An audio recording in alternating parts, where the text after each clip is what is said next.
দর্শক আসসালামু আলাইকুম। আমি ডাক্তার আহমেদ নাজমুল আনাম, শিশু কিশোর নবজাতক এবং শিশু হৃদরোগ বিশেষজ্ঞ ও সহযোগী অধ্যাপক। বরাবরের মধ্যে আপনাদের সবাইকে স্বাগতম জানাচ্ছি।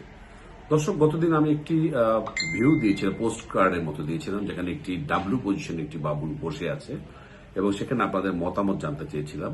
তো অনেকেই অনেক রকম মতামত দিয়েছেন। অনেকে লিখেছেন যে এই ধরনের পোস্ট দিয়ে আপনি ভয় দেখাচ্ছেন কেন।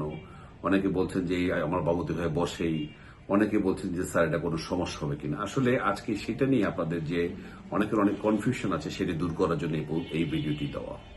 তো দেখুন, এই ডব্লিউ পজিশনে কিন্তু অনেক বাবুই বসে এবং এই বসাটা কিন্তু আমি বলবো ঠিক নয়। কারণ এই পদ্ধতিতে যদি বসে তাহলে বাবুদের কি হয়, বাবুদের এই হিপ মাসেলে হিপ জয়েন্টটা ঘুরে থাকে এবং যার ফলে অনেক বাচ্চা পা ভিতরের দিকে রেখে হাঁটে।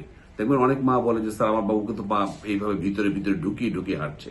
তাহলে এটার মূল কারণ কিন্তু পায়ের সমস্যা নয়। তখন আমাদের কাছে এসে দেখা যাচ্ছে পায়ের পাতায় কোনো সমস্যা হচ্ছে কিনা। আসলে কিন্তু পায়ের পাতায় কোনো সমস্যা নেই। সমস্যাটা হচ্ছে তাদের উপরে হিপ জয়েন্টে এই ছোট অবস্থায় ডাব্লিউ পজিশনে বসার কারণে ওই জিনিসটা এই দিকে সরে গেছে, যার ফলে এই আমরা বলি অ্যান্টিরিয়র ডিসডেভিয়েশন, হিপ জয়েন্টের অ্যান্টিরিয়র ডেভিয়েশন হয়েছে এবং এই কারণে এই পায়ের পাতাটা এরকম করে করে বাবু হাঁটার চেষ্টা করে।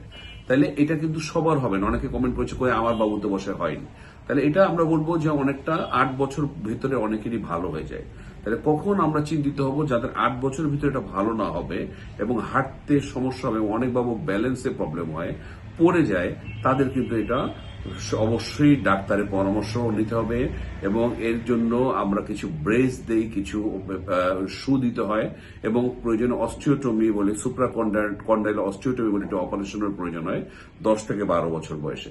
আসলে এটা মোস্টলি কসমেটিক। যদি দেখতে খারাপ লাগাটা একটা অস্বস্তিকর ব্যাপার আছে, কারণ কেউ যদি এইভাবে ঢুকে ঢুকে হাঁটতে থাকে, ভিতরের দিকে পা টেনে টেনে হাঁটে, তাহলে সেটা তো সমস্যায় মনে হয় এবং অবশ্য অনেক বাবুর ব্যালেন্সের প্রবলেম হয়। আর কি প্রবলেম হয় যে এদের এই সমস্ত বাবুদের দেখা যায় যে পেটটা সামনের দিকে চলে আসে। অনেক মা আমাদের কাছে বলেন যে স্যার আমার বাবুর যেমন পেটটা সামনের দিকে দিয়ে হাঁটে, সামনের দিকে পেট চলে আসে, তখন আমরা ভাবি থাইরয়েড হরমোনের কোনো সমস্যা আছে কিনা।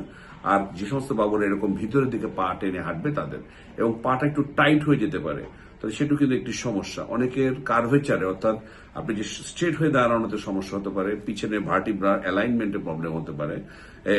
সুতরাং এগুলো কিন্তু বিরাট সমস্যা। তাহলে এখন প্রশ্ন যেটা হচ্ছে যে অনেকেই তো বসছে, তাদের তো হচ্ছে না।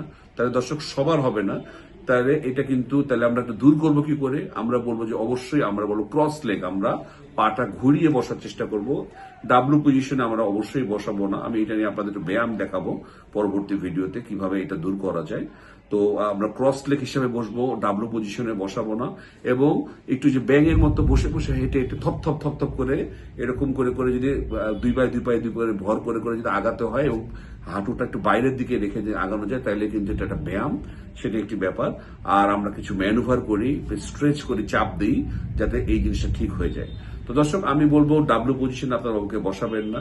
সমস্যা হয়তো অনেকেই হবে না, কিন্তু যাদের হবে তাদের কিন্তু এরকম ইনওয়ার্ড মানে অর্থাৎ ভিতরের দিকে পা দিয়ে দিয়ে হাঁটার চেষ্টা করবে, সেটা কিন্তু সমস্যা এবং দেখতে তো খারাপ দেখা যাবেই। আর ওই যে বললাম, শরীরে কার্ভেচারের প্রবলেম হয়, পেট সামনের দিকে চলে আসতে পারে এবং ব্যালেন্সের প্রবলেম হয়, পায়ে পা বেঁধে পড়ে যেতে পারে, বারবার পড়ে যেতে পারে।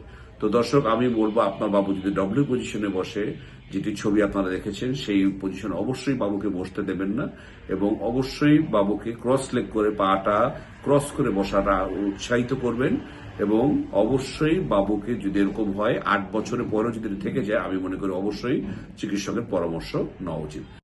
ভিডিওতে দেখানো এই ধরনের ডাব্লিউ পজিশনে বাবুকে বসানো যাবে না। ক্রস লেগ পজিশনে এভাবে বসাবেন এবং এই ফ্রগ পজিশনে বাবুকে এক্সারসাইজ করাবেন। আজ এই পর্যন্তই। পরবর্তী নতুন কোনো ভিডিও দেখার আমন্ত্রণ রইল। সেই পর্যন্ত বরাবরের মতোই আল্লাহ হাফেজ।